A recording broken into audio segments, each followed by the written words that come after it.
ప్రతిసారి పగటి వేళల ఒకసారి ఇంకో పతాపాలన్నీ తీరిలాగలన్నీ ఊపాలి బ్రహ్మచారి నీ గోరు వంకల్లోన చేరే వేళనే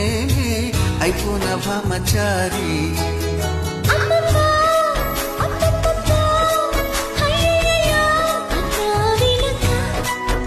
అచ్చచ్చో చిచ్చో పిచ్చో సిక్కులకే సెలవిచ్చో వచ్చే వెనక చూపాలయ్యా పునీది నాకు చెప్పాలయ్యా తిది సారి గుండు సూది గుచ్చుకుంటే తప్పు నాది